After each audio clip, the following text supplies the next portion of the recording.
Yang diberikannya pada saat ini kita dari Komisi 8 DPR RI sekaligus dan Jabar Bantuan Hukum untuk memberikan sedikit keterangan mengenai perkara kasus yang sedang ramai saat ini diperbincangkan, yakni tindak pidana kekerasan seksual yang dilakukan oleh dokter di Rumah Sakit Hasan Sadikin yang mengakibatkan traumatik yang panjang bagi korban.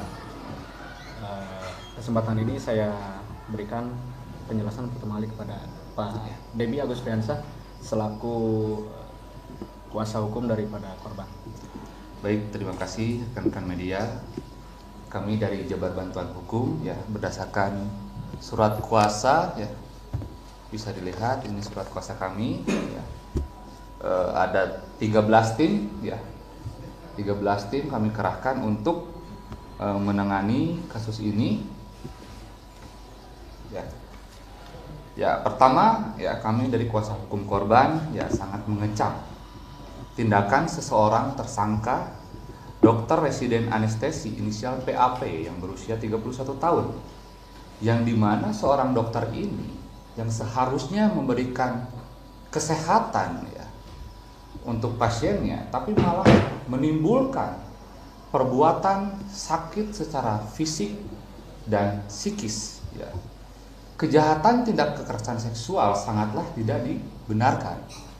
Kejahatan tindak pidana kekerasan seksual ini ialah tergolong extraordinary crime, kejahatan yang sangat luar biasa yang berdampak luas terhadap masyarakat. Tentunya kami tegaskan dari Jabar Bantuan Hukum tidak ada lagi ruang bagi pelaku tindak pidana kekerasan seksual. Lalu yang kedua, kami turut bela sungkawa, inna lillahi wa inna ilaihi rajiun, telah berpulang ayahanda dari korban klien kami, yang dimana klien kami ingin ayahnya sembuh pada saat itu untuk melakukan transfusi darah, tapi diiming-imingi oleh oknum dokter tersebut yang justru malah memperlakukan perbuatan yang tercela. Lalu yang ketiga, kami menanggapi dari pernyataan PH dari pelaku yang memperlihatkan adanya surat perdamaian. Surat perdamaian itu dilihatkan ke depan media, akan tetapi tidak di-blur, sehingga identitas dari klien kami itu malah tersebar luas, sehingga banyak sekali klien kami justru tekanan lebih berat. Nah, lalu yang kedua, kami menanggapi pernyataan dari kuasa hukum pelaku yang mengatakan bahwa adanya perdamaian, surat perdamaian.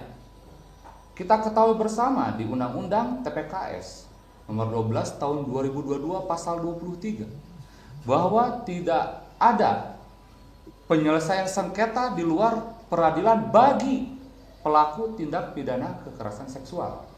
Dalam artian alat bukti yang dikerahkan oleh kuasa hukum pelaku itu sangat lemah dan tidak ada kekuatan hukum.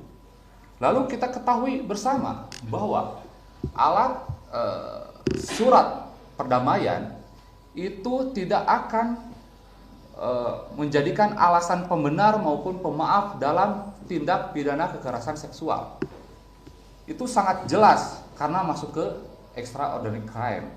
Facta san potentiora verbis, perbuatan atau fakta lebih kuat dari kata-kata. Lalu ada tambahan mungkin dari Pak Richan selaku kuasa hukum? Baik. Dari kami Jabar Bantuan Hukum, saya selaku sekjen sendiri ya mempertegas sekali lagi bahwasanya tidak ada ruang bagi pelaku tindak pidana kekerasan seksual ini. Dan kami juga sangat mengapresiasi sekali lagi untuk kinerja Polda Jawa Barat dan pihak-pihak terkait lainnya seperti Rumah Sakit Hasan Sadikin, Unpad, dan terima kasih juga kepada Ibu Cinta dari Komisi 8 DPR RI yang memang memberikan perhatian sangat penuh, dan saya juga mengajak untuk seluruh stakeholder yang ada untuk memperhatikan permasalahan yang memang khusus dan besar ini, sehingga besar harapan kami tidak ada lagi terjadi hal-hal tindak pidana kekerasan seksual seperti ini, yang memang seharusnya di tempat-tempat aman itu masyarakat merasa aman, dan terlebih lagi di Rumah Sakit Hasan Sadikin yang dimana untuk melakukan perawatan kesehatan tujuannya untuk menyembuhkan dari segala sakit yang diderita, namun ini malah menjadi tempat tindak pidana kekerasan seksual yang dilakukan oleh tenaga medis begitu. Jadi memang kami sekali lagi menegaskan untuk tidak ada lagi ruang bagi pelaku tindak pidana kekerasan seksual. Mungkin segitu saja dari saya, Pak Devi. Jadi. Baik, menambahkan ya. Baik, terima kasih banyak teman-teman. Saya dari Komisi 8 hari ini juga turut serta mengecam ya terkait dengan tindakan yang dilakukan. Ini kita melihat ini adalah relasi kuasa. Ini kasus-kasus seperti ini nampaknya sekarang sangat marak terjadi dan muncul ke permukaan. Kita tahu bahwa ini fenomena gunung es, yang muncul adalah mereka-mereka yang berani speak up begitu. Data dari Komnas Perempuan itu di tahun 2022 bahwa ternyata sekitar 60% korban kasus tindakan kekerasan seperti ini itu mereka tidak berani untuk melapor. Nah, ini menjadi harus satu hal yang kita garis bawahi. Kasus-kasus belakangan ini begitu bermunculan ya, dari mulai ini tercatat kasus guru besar UGM ya, ini diberhentikan karena terbukti melecehkan banyak mahasiswinya. Kemudian kasus pesantren Jombang, jadi ini antara relasi kuasa antara kiai dengan santrinya. Kemudian Kapolres Ngada begitu, ini seseorang yang dianggap atau institusi yang dianggap mampu untuk melindungi warga masyarakat justru menjadi predator bagi anak-anak kecil gitu ya. Termasuk yang terakhir ini adalah yang muncul ke permukaan, yaitu dokter residen Unpad spesialis ya, PAP yang kita sebut seperti itu. Nah, jadi memang kasus-kasus seperti ini muncul, ada banyak hal tentu saja. Apakah ini dari sistemnya begitu yang perlu diperbaiki, ataukah hal lainnya? Nah, tentu saya bersyukur ketika kasus ini mencuat, memberikan perhatian penuh terkait dengan perlindungan khususnya perempuan dan anak menjadi lebih signifikan begitu ya. Saya bersyukur juga, berterima kasih kepada semua pihak yang bekerja keras sehingga membuat proses dari mulai terjadinya kasus ini sampai dengan hari ini terlihat lancar begitu ya. Karena kita tahu banyak kasus-kasus yang dipendam sampai bertahun-tahun ya. Nah, ini saya kira dengan dukungan semua pihak begitu ya, saya juga terima kasih banyak kepada RSHS begitu sebagai lembaga atau institusi yang pada saat itu menaungi pelayanan kesehatan dan nampaknya sangat responsif begitu ya. Jadi melakukan pendampingan pelaporan korban, bahkan pada waktu itu agak susah masuk ke Polres begitu, mereka bantu sampai ke Polda. Langsung pada hari itu pun prosesnya menjadi berjalan dengan sangat cepat, sehingga dalam waktu beberapa hari saja sudah ditangkap pelakunya begitu. Nah, kemudian juga mereka berkomitmen menjaga kerahasiaan. Saya kira ini penting sekali. Sampai hari ini kita bisa menjaga korban sehingga tidak terganggu secara psikisnya begitu ya. Karena untuk menyelesaikan traumanya saja yang bersangkutan masih butuh waktu. Nah, kemudian Kemenkes juga sangat responsif, langsung membukukan program pendidikan spesialis untuk melakukan evaluasi dulu begitu ya, termasuk mencabut izin praktek dokter yang bersangkutan begitu. Kemudian Unpad pun sama, saya sudah langsung mengkonfirmasi ini ya, yaitu memberikan sanksi tegas dengan memecat dan mengeluarkan korban dari Universitas Pajajaran. Kemudian kita juga mendapatkan bantuan dukungan Kemen PPA melalui UPTD PPA Kota Bandung dan juga Jawa Barat ya. Jadi mereka memberikan bantuan konseling dan juga psikologi forensik begitu. Nah, kami juga bersyukur karena ternyata Jabar Bantuan Hukum juga mendapat kepercayaan dari keluarga korban untuk mendampingi kasus hukum ini begitu ya. Jadi yang dilakukan oleh kami adalah melakukan koordinasi dengan pihak rumah sakit, juga kemudian melakukan support monitoring, mendatangi keluarga korban begitu, termasuk melakukan pendampingan hukum. Dan yang paling penting adalah yang harus khususnya kami lakukan, karena saya adalah di Komisi 8, mendorong agar supaya adanya perbaikan sistem, baik di rumah sakit, perguruan tinggi, ataupun lembaga-lembaga terkait begitu ya, khususnya terkait dengan pelaksanaan Undang-Undang TPKS yang saat ini sedang kita kuatkan.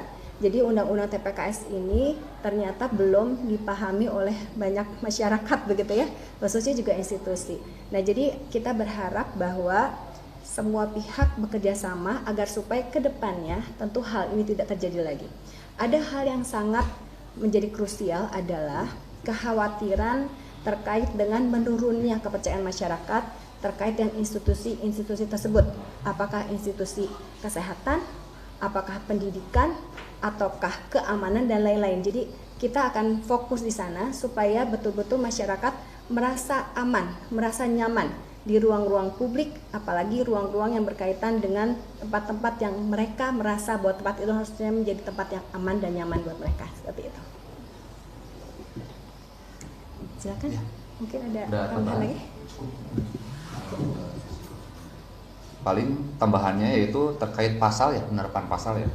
Penerapan pasal yang digunakan oleh pihak kepolisian yaitu pasal 6 huruf C Undang-Undang TPKS dengan ancaman penjara paling lama 12 tahun. Nah, kami berharap adanya penambahan masa hukuman untuk pelaku ya.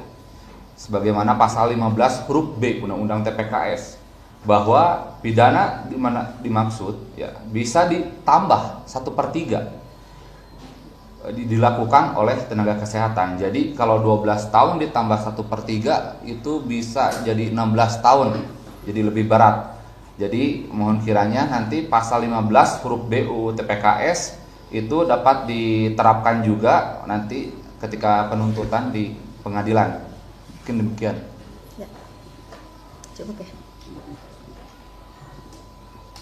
Cukup, Akang ada mungkin tambahan atau ada pertanyaan mungkin? Ya. Kalau gini mungkin istrinya Pak, kalau kemarin kan pada saat kita preskon sama kuasa hukum dari korban gitu, sama keluarga korban juga sudah menstatementkan bahwa katanya udah perdamaian lalu juga sempat mencabut laporan. Nah, kemudian disebutkan juga bahwa hingga saat ini belum ada etikat baik dari pihak rumah sakit. Sudah berkoordinasi mungkin dari Komisi 8 dengan Rumah Sakit Hasan Sadikin sendiri, pertanggungjawaban apa terhadap korban hingga saat ini dan seperti apa kemudian? Ya, jadi sebetulnya ketika saya berdiskusi dengan pihak rumah sakit sesungguhnya sudah memberikan pertanggungjawaban dalam kaitannya dengan pendampingan sampai dengan pelaporan dan juga pendampingan pada saat pelaksanaan koordinasi dengan pihak Polda dan lain-lain begitu ya. Saya kira ini harus kita garis bawahi bahwa sesungguhnya yang bersangkutan itu adalah bukan dokter dari rumah sakit tersebut begitu. Ini adalah dokter yang sedang belajar. Jadi dokter anestesi yang dia ini adalah PPDS begitu ya. Jadi sedang melanjutkan ke dokter spesialis begitu. Sehingga memang yang bertanggung jawab juga adalah institusi pendidikannya begitu. Nah, sehingga saya kira kolaborasilah yang diperlukan. Jadi kita mungkin tidak akan mengatakan siapa yang salah di sini dari sisi institusi begitu ya. Tentu semuanya akan bertanggung jawab. Nah, oleh karenanya saya kira kenapa kemudian prosesnya begitu cepat ya, tidak terlalu terekspos ke media di awal-awal itu karena semuanya berjalan sesuai dengan yang seharusnya. Jadi saya kira itu perlu kita apresiasi begitu. Izin menambahkan terkait dengan upaya perdamaian tadi itu, jadi tindak pidana kekerasan seksual itu secara tegas tidak bisa diselesaikan dengan pidana anistia. Makanya kenapa TPKS ini dikategorikan sebagai kejahatan sangat serius, jadi butuh penanganan khusus. Nah, mengapa lebih dari 90% korban itu adalah perempuan dan anak. Kemudian perempuan dan anak ini adalah termasuk kelompok rentan. Nah, kelompok rentan ini yang seharusnya dilindungi oleh negara ini malah dijadikan objek kejahatan. Dan inilah fungsinya Komisi 8 dan kami sebagai kuasa hukum mempertegas bahwa untuk TPKS ini tidak ada upaya administratif. Kami sangat yakin sebetulnya penasihat hukum ini tuh dia paham gitu terkait asas dan teori hukum bahwa seharusnya untuk dalam upaya perdamaian itu sebagaimana dipertegas peraturan kepolisian nomor 8 tahun 2021, kemudian peraturan kejaksaan nomor 15 tahun 2020 dan peraturan Mahkamah Agung tahun nomor 1 tahun 2024. Itu penyelesaian perkara berdasarkan keadilan restoratif. Itu khusus untuk tindak pidana ringan. Masalahnya adalah ini saya yakin gitu kan penasihat hukum ini dia paham, cuman posisinya dia dibalik gitu. Dan saya sangat yakin itu. Jadi kalau untuk TPKS ini untuk karena kejahatan terhadap tubuh tidak bisa diselesaikan dengan cara damai. Jadi mungkin boleh dari teman-teman kuasa hukum poin apa saja yang dituntut terhadap pelaku? Selain tadi kan ada pasal penambahan, kemudian ditambah ada identitas korban juga sudah tersebar. Ya, betul. Ya, kami dari kuasa hukum sebenarnya ketika perdamaian itu terjadi itu korban ada kuasa hukum sebelumnya. Nah, kuasa hukum korban sebelumnya ini kami sangat menyayangkan ya disinyalir ada indikasi dua kaki sehingga perdamaian itu terwujud. Jadi di mana si PH sebelumnya itu berisikan adanya pencabutan laporan. Nah, kami akan telusuri juga apakah nanti kita akan bersurat ke organisasi advokatnya ada pelanggaran yang dilakukan oleh advokat tersebut ya dengan jabatannya dia tidak terbuka ke si klien. Nah, ini kan sangat merugikan di mana klien kami ini merupakan korban, tapi di satu sisi malah membuat surat perdamaian dan yang isinya itu malah justru ingin mencabut laporan LP dari kepolisian. Nah, ini kan ada apa gitu, pertanyaannya ada apa ini di balik semua ini. Nah, ini kami akan mencoba juga menyelidiki ya ke organisasi mana dia bernaung sehingga itikat baik dari kami ke keluarga korban yaitu akan melakukan perubahan untuk kepada si kuasa hukum yang lama. Nah, kuasa hukum yang lama ini kan dia itu menandatangani kuasa 2 hari yang lalu sudah dicabut dan dialihkan ke kita. Bu Cinta mungkin ini kan ada 2 korban lainnya perempuan Iya, betul. Udah dan sampai sekarang katanya belum melapor nih ke polisi. Ya. Kalau udah itu udah koordinasi belum? Nah, jadi sebetulnya begini, yang namanya keadilan itu berlaku bagi semua, begitu. Tapi tentu harus ada itikat dari yang bersangkutan untuk melaporkan. Nah, saya sendiri tentu akan melakukan pendekatan sehingga kita bisa mungkin dari hati ke hati, ya, dari seorang ibu kepada anaknya, mungkin mereka bisa juga memberikan laporan terkait dengan kasus ini. Tapi saya kira ini memang harus ada itikat dari yang bersangkutan. Begitu. Jadi disarankan untuk melapor, Ibu. Betul. Cukup ya? Cukup. Terima kasih akang-akang semuanya. Terima kasih ya sehat-sehat rekan-rekan media semua. semuanya ya.